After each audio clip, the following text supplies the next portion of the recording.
Welcome to the Classroom Brew podcast.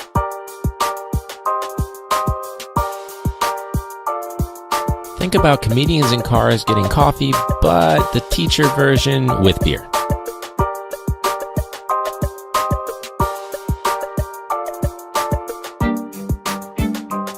Classroom Brew is associated with #TeacherPods. Make sure you check out other great indie and teacher podcasts around the world today. Welcome back to Classroom Brew. This is episode 60. If you haven't already, please make sure you rate and review whatever app you're listening to. This week, for episode 60, I've got a newcomer to the show, Stu, or Stew Sauce. So Stu is in a band. I'm going to save most of that for the conversation. So this week is a nice little conversation between two teachers, different parts of the country, chatting over a couple of beers. Enjoy.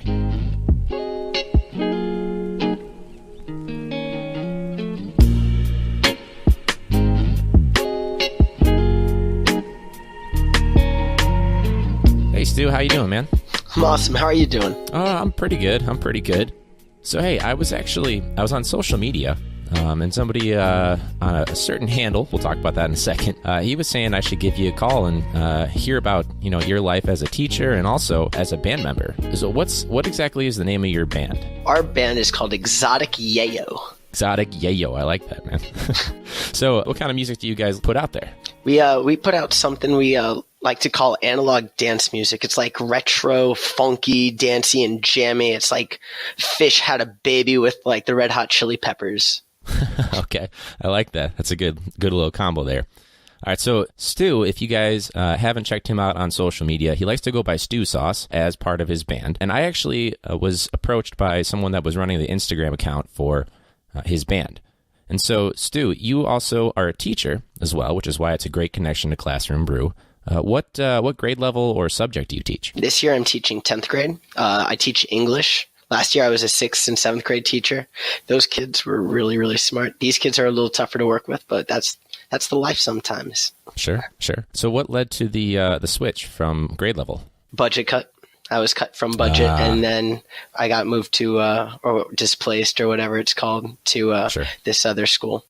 Okay. And so this is in... I'm in the state of Florida. I'm in Broward County. Close. And it's okay. It's all the Atlantic area. I know we're like a time zone difference, so I've been drinking since the roosters have been crowing in your neck of the woods. Yeah, that's right. I was like, something doesn't quite seem right. He's thinking it's 1:45. I'm like, what? It's only 12:45. And I was like, oh, time zone difference. That's definitely what it was. But... which is funny, too, because a buddy of mine, Brian, he's also got a podcast, and he's out in California. So I'm usually used to that, but for some reason, I guess I just forgot that time zones could be a thing this one time. But cool, man. So what are some things that, have you ever, found a way, because you said right now you're teaching 10th grade, right, for English? Yeah.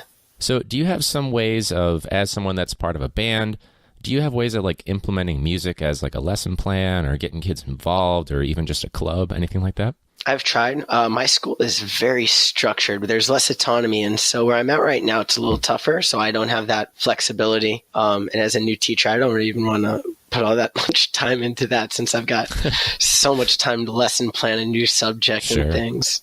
Right. So what year in teaching are you in right now? I made a whole year as of October 9th. So this is my second year teaching. But okay. I'm not quite there yet. Sure. Right on. Yeah, I'm in the second year too. Nice, man.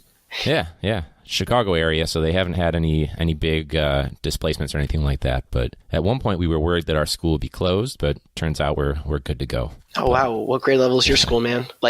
In our school, in our area, they give us different grades of our school. Some schools are A grade and B grade. And I think I'm at a B or a C grade school or something in between. And they have different tier levels. And so I think depending on what tier level, they kind of close them down and things or however that works. Oh, yeah. I can't remember. We use a little bit of a different system. It's more of, and now the phrase is actually escaping my mind right now. I think we're about middle of the road right now because we were a little bit lower. I can't think if it's either, I think it's tier 1, 2, and 3. We have tier. And I think we've recently gone up. So a little different than, the A, B, and C method that I think a lot of West Coast schools use that. I'm not entirely sure though, but yeah, we're trying to kind of turn it around, I guess, but things are going okay. We'll see. I feel you. So it's a struggle, right? It's a struggle. So when you're talking about your students, so I'm 100% there with you. The first year, especially for you, it's like a second first year because you're doing another grade level. It's a whole nother world. But have you kind of had a way to engage your students with your band? I for a while I was trying to elude that our sticker was up on one of the walls, which it was on my degree in the room. And I had some kids looking all over the room and at all the text on the walls to find my band name. And some kids thought my band was called Simile or Metaphor or Hyperbole or what they call hyperbole. Yeah, there you go. Is your band name Room 207? It's 934, which is the area code to what's it called in New York, where White Chicks was shot. Oh, for real? Yeah, that's a good little tidbit there. That's awesome, though. So, just out of curiosity, your buddy was saying, "Hey, you should have him on the show." How did you hear about Classroom Brew? Did he just say, "Hey, you should check it out"? Did you stumble upon it? What kind of brought you to us? Our bass player Rod. And sometimes myself will be on the website. So like I'll do a lot more video content, but he's checking a lot of the messages and he said, "Hey man, there's this group called Classroom Brew because we follow you." And I'm assuming like it was just a lot of just adding all these different people. And Sure. When he saw it, he was like, "Hey, these people are looking for a teacher. I put your name out there." And I was like, "Oh, that's cool." There you go. And then I saw it at one point. I was like, "Oh, this is neat. I'll just get back in touch with you." Yeah. So yeah, no, I'm glad you did. Social media is such a weird thing too. Like you mentioned, like the mass adding. My buddy Brian and I, we've both got podcasts and we do a lot of work together. We've been talking about how like you'll get someone that like they like 4 pictures in a row, they follow you, and then like a week later you look and they've already unfollowed you. So it's like this whole other world, man. I don't even know. It's a very fickle world, man. For sure. So, in terms of like being in a band, because like me personally, I was starting this podcast because sometimes it's nice just to have like an adult interaction throughout the day or throughout the week. You know what I mean? Fully understand that. I'm on an island. Yeah, for sure. But how has the band kind of helped you? Because like I just recently I was listening to the Lazy Teacher podcast, which is my buddy Brian. And he had someone on, this awesome guest that was talking about you have to have some sort of an escape. What does your escape kind of look like with your band while you're also trying to lesson plan every single day and keep up with the crazy world of teaching? The band is the escape. It's a whole nother experience. I don't know how to describe it. It's very ineffable trying to separate the workday because I'm sure everybody, even inside and outside of the teaching world, is trying to separate themselves from the monotony of the day-to-day struggle. Right. And so being on that stage, even for the 3 hours or so many minutes, because sometimes we play 15-minute shows like for our first year. And then now that we're in our third year together, which is more time than I've had teaching, I've noticed that the trying to bring that sense of escapism to people is a very amazing experience, reaffirming and reassuring that the ability to have more adult interactions and just being pulled away from what's really dragging us down sometimes is nice. When we play the BB&T Center, we're pulling people away from 2 really intense experiences, and that's like a spot where the Panthers play. And so when we play Panther games, to pull people from remembering that they're at a Panther game to pushing them back into the Panther game, it's like it's almost this meta, like giving people a meta opportunity to escape. And it gives us this opportunity to escape at the same time. And so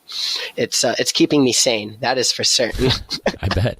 So you're playing some pretty big stadiums, man. If you're playing where the Florida Panthers are playing, and like that's insane. Like you're doing some serious gigs. Yeah, I'd like to think so. It's a lot of fun. It's like a struggle, man. I'm sure like when it's like getting this podcast off the ground. I'm sure like, cause you're 60 episodes in. So you've had a lot of different guests. You've done a lot of different things. And the next step will probably be like video podcasts where people all over the world get to not only hear you, but they get to see you like live action and whoever's on the show. And yeah, exactly. Yeah, that's a great segue too. I was just about to say we've done a few video highlight clips, but the idea is to hopefully through like Patreon, something like that. And for you listening, you can go to patreon.com/classroombrew. But the hope is that we can do like full length episodes. So like upgrading a little bit of the technology. But yeah, like you said, like you've clearly elevated it from like I'm just doing a podcast right now, but you're playing like these huge gigs and elevating it interacting on social media. That right there is like a second or third job in itself. But how long have you guys been together, like as a band, and like how long has this journey taken you guys so far? Halloween is going to make our 3rd year together. All right.